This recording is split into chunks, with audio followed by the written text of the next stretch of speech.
Señoras y señores, estamos de regreso en este juego de manos que se ha puesto muy intenso, se va nutriendo la mesa, hay nuevos integrantes y le damos la bienvenida por favor al señor Oscar Glenn que se acaba de integrar con nosotros. Así es, andamos de un lado para otro en este contexto que se está moviendo mucho en todos los planos, el económico, el político, el social, y justo eso nos da material para seguir comentando en este juego de manos. Entramos a la sección de primera mano para analizar con un querido amigo, compañero, empresario, analista de economía y finanzas, Francisco Javier Hernández Sepúlveda. ¿Cómo estás, Paco? Bienvenido. ¿Qué tal, Oscar? ¿Cómo estás? Muy bien, gracias. ¿Qué tal? Gracias. Pues un placer que nos acompañes. Yo creo que lo que ha inquietado a los mexicanos desde el mes de noviembre, desde el supermartes para acá, es cómo los ánimos desbordados, la beligerancia, la antipatía que el señor Donald Trump ha proyectado hacia los mexicanos, particularmente hay que decirlo, hacia los ilegales, pues nos tiene preocupados. Además, con ese ánimo de rehacer de Estados Unidos la gran nación poderosa que en su concepto ha sido, pasa por sacrificar mucho de la relación de Estados Unidos con México. Y eso tenemos que digerirlo y tendríamos que estar reaccionando. ¿Cómo ves tú hasta ahora el asunto? ¿Estamos realmente contra la pared? ¿Estamos con la espalda hacia el suelo? ¿Cómo estás viendo la situación? Muy bien, Oscar y amigos, muchas gracias. Miren, lo que hemos visto a lo largo, no de unas semanas para acá, sino de meses anteriores y sobre todo en los últimos años, es que el país, en general, sus finanzas públicas se estaban complicando. Ya había anuncios de que, por un lado, el endeudamiento, por otro lado, la caída de la plataforma petrolera, por otro lado, pues la reciente recesión global que obligó a tomar medidas económicas, finalmente, la propuesta de los candidatos en Estados Unidos, el tono que adquirió uno de los candidatos respecto a México, tampoco la contrincante Hillary Clinton, tampoco es que defendiera literalmente todas las relaciones comerciales que teníamos con México. Vimos de manera muy sorpresiva cómo terminó ganando por la fórmula del colegio electoral el señor Trump, y finalmente hemos visto que un presidente electo ha estado manejando la agenda económica, la agenda política, la agenda internacional a través de básicamente tweets, a través de mensajes, de conferencias de prensa, y ha dejado entrever pues una dureza, un proteccionismo hacia Estados Unidos que pues seguramente va a tener grandes efectos y grandes consecuencias en el global de la economía mexicana. Esto adicionalmente a que México tiene complicadas finanzas, lo decíamos. Desde que se cayó el precio del petróleo en su momento, cuando cayó la plataforma petrolera, y en los dos últimos ejercicios de presupuesto de gasto público del gobierno, ya habían cambiado las reglas del juego. Pero me parece que no se había abordado de manera clara, no se había comunicado bien en qué lugar estábamos parados económicamente. Y hoy hay pues una gran confusión, hay un escenario internacional muy complejo, y hay algo que se impone, y es que los recursos públicos para sacar adelante los grandes retos nacionales no alcanzan, y parece también haber una evaluación de que no han sido gastados y aplicados eficientemente. Yo creo que es más eso, ¿no? En el ánimo de la opinión pública es la ineficacia, el dispendio, que no alcancen, porque hablamos de bolsas de dinero descomunales que tendrían que financiar grandes proyectos, y luego sacrifican los proyectos, pero no sacrifican la burocracia. Es que si hay alguien que puede comprar un hangar presidencial, si hay alguien que puede comprar un avión, que puede comprar una casa blanca, que puede comprar una casa en Malinalco, la gente no entiende esa parte, ¿no? Y entonces muchas veces ahí es donde, ahora sí que parafraseando al que supuestamente debe de saber, ¿tú qué harías, no? Bien, me parece todavía que hay algo todavía que se está discutiendo poco, y es que estamos frente a un cambio social, más que política económica y económico, estamos frente a un cambio social que significa que la evaluación que está haciendo el mundo, muchas de los individuos, de la comunidad, de la sociedad en el mundo y en México, no está satisfecha con lo que los gobiernos le están entregando. Ese es el gran, y lo hemos visto en diferentes partes del mundo, que está ocurriendo una desaprobación por lo que se está entregando como legado en materia económica y en materia de política económica y en materia de política como tal. Hoy arranca en Davos el Foro Económico Mundial, Y su fundador ha dicho algo que me ha parecido sumamente importante. Lo que prevalece hoy son el descontento y en gran medida esa separación que hay entre cierto grupo de gente que tiene y estados que tienen mucho dinero y estados que tienen poco dinero. Ahora sí, como tú mencionas, en el caso mexicano, viendo nuestros propios problemas, traemos digamos, una distribución de riqueza muy mal planteada. Más de la mitad de la población tiene enormes preocupaciones por cómo va a comer, cómo se va a transportar, cómo va a ir a la escuela, cómo va a tener problemas de salud.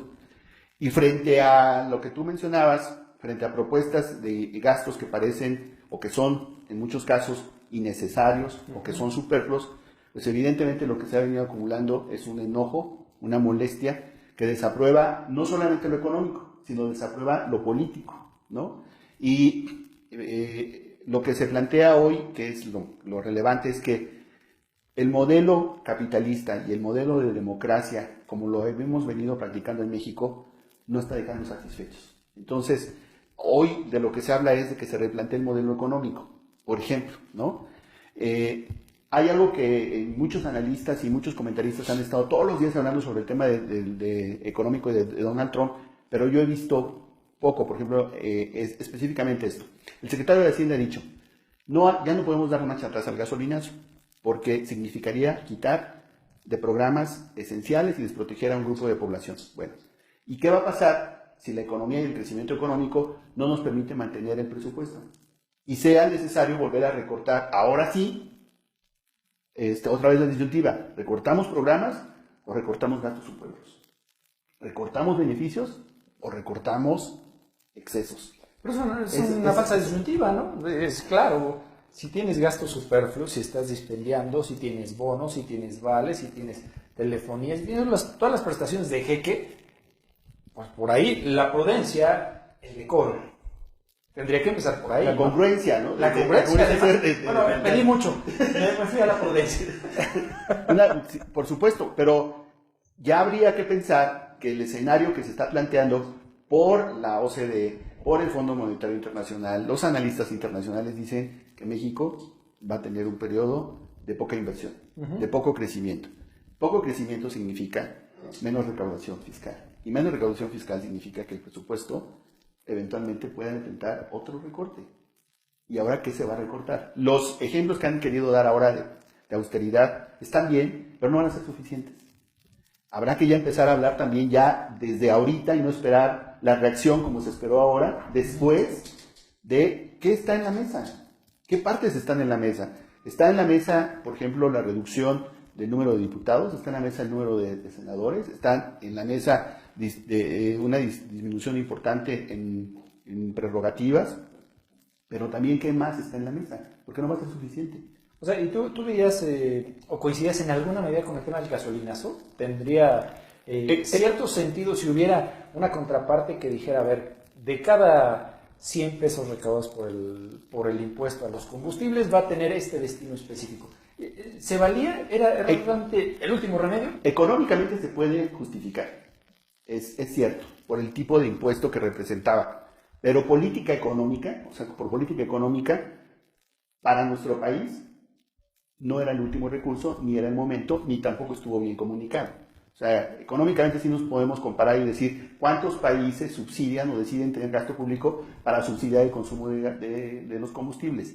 Ahora, también estamos en una circunstancia en las que ya se venía acumulando un aumento de precios.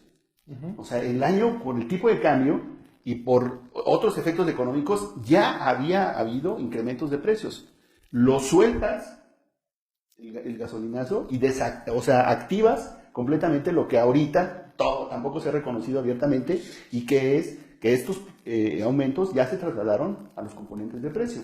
Y eso es el problema. Preocupa más que nada, mira, con respecto a lo que comentabas, uno, la simulación, y dos, la torpeza.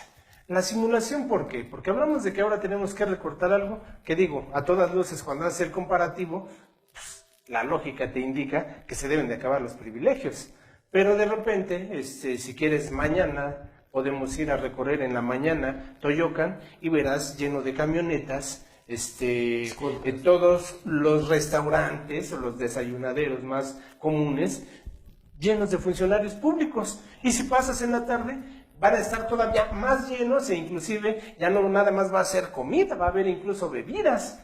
Entonces, estamos cayendo en la simulación, recortamos el 10% del presupuesto, nos vamos a ahorrar el 10%, no se preocupen, no va a haber gastos, y de repente los ves ahí. Digo, yo no creo que lo paguen de su bolsa. Después dices, es que podemos perjudicar otros sectores, me recuerda Peña, ¿no? Es que tendríamos que recortar programas sociales, y sale Proceso y le demuestra, no, tú los recortaste desde antes, no te hagas, ¿no? Entonces, estamos en la simulación, y el otro es la torpeza. ¿Por qué la torpeza? Porque llegamos al punto en el que todos veían lo que tú estás viendo y lo que tú estás diciendo, yo lo veía. Pero entonces, si tenemos tanto tiempo, primero, ¿por qué no construí la máquina? ¿Por qué no construí la refinería? ¿Por qué no hice muchas cosas? ¿Por qué no fortalecí mi política de administración de recursos naturales? Digo, Rusia lo hizo, Putin lo hizo, y fortaleció un país en base nada más a una sola cosa, gas. Sí, yo creo que hay circunstancias urgentes de momento, como estas, que son necesariamente que tienen que poner una solución y una corrección como tú señalas, lo que ya es visible, lo que es evidente, y una gran parte abajo que tendría que ver, por ejemplo, con cómo vamos a generar los empleos, no solamente para los que regresen, para que no se sigan yendo, cómo vamos a ser competitivos, no solamente para que General Motors o Ford o cualquier otra industria automotriz esté replanteando sus inversiones, sino que en México realmente se empiecen a generar empresas que no mueran, emprendedores que encuentren un ecosistema totalmente favorable para que el proyecto productivo no caiga, que se empiecen a generar empleos bien remunerados y bien pagados y que como país empecemos, ojalá así sea, como dices tú, es aspiracional, acompañado del modelo político, acompañado de buenos liderazgos, que empecemos justamente a reaccionar a esta crudísima realidad. En muchas ocasiones he utilizado analogías. Quisiera usar una muy rápido. Alguien que está acostumbrado a un estilo de vida, a un tren de vida por sus ingresos en casa, y hay vacaciones, y hay buenos colegios, y hay fines de semana, y hay gustos, y de repente hay que replantearlo. Y obviamente, si tú no lo frenas y te empiezas a endeudar, estás comprometiendo el futuro de toda la familia. Claro. Y el día que lo tienes que decir, pues no escoges ni el momento ni las palabras adecuadas. Y luego la congruencia. Si alguien ya aceptó que es necesario esos acortes y esos ajustes, pero el que maneja el dinero no lo ves con esa congruencia, sí, pues evidentemente te molestas, ¿no? Pero habrá un momento en el que tengas que tomar decisiones fuertes y decir, ok, incluso pues ya no, en la casa que tenemos en este lado o inversión que tenemos acá, hay que cancelarla. Estas cosas que podíamos hacer ya no las vamos a hacer, pero vamos a hacer estas, ¿no? O sea, ya no se trata solamente de decir pues de manera muy general o un poco superficial que estamos muy mal. Hay que decir qué vamos a hacer. Claro. O sea, hay que tener planes concretos. Perfecto. Bueno, nos quedamos todavía con interrogantes y con los cómo. Vamos a hacer una pausa, estamos en Juego de Manos, esto es de primera mano, platicando con Francisco Javier Hernández Sepúlveda. Regresamos después de este corte.